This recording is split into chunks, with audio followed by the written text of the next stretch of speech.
if you're sending off your child to college, now they're a young adult, they need a laptop. So I would say that this is still the most popular category in Engadget's Back to School Guide, by far, just going by the number of clicks we get on these stories. And Apple just refreshed its MacBook line for the fall. And so this is the MacBook Pro, and it used to be somewhat out of reach for a lot of students, which is to say, although it started around $1,300, you had to pay more like $1,800 for the model with a fingerprint sensor, which is actually my favorite feature about the entire MacBook Pro line. Because of the security?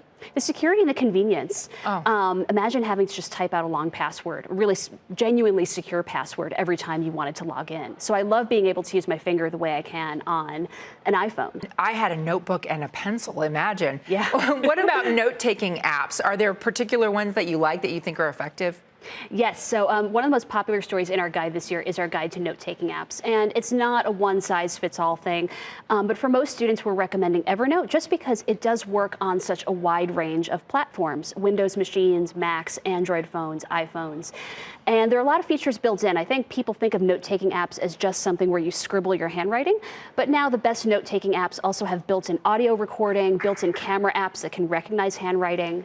Pretty advanced these days. When I was in college, I remember junior year, I came back to school with a bike for the first time at campus. Today's gadgets have moved way beyond bicycles. So you could bring a bike to campus. You could also bring an electric skateboard.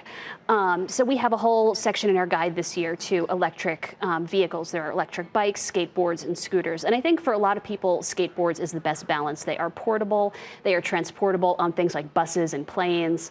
And this thing can go pretty fast, can go up to 18 miles an hour. Are there campus rules that keep motorized skateboards, scooters, and those kinds of things off campus walkways?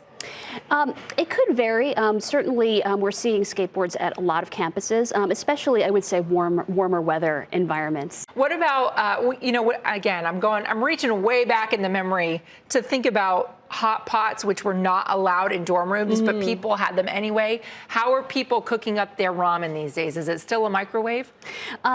There are a lot of different options. We do recommend, among other things, the Instant Pot. This is the mini size, so obviously better to choose a more compact size for a dorm room. And it's just a multifunction cooker. It's a slow cooker, pressure cooker. It can saute, and it's probably allowed in most dorms because all you need to do is plug it into an outlet. And I think is great too for maybe students who are inexperienced cooks. I know I didn't know much about cooking. I could do hot dogs and pasta when I was in college.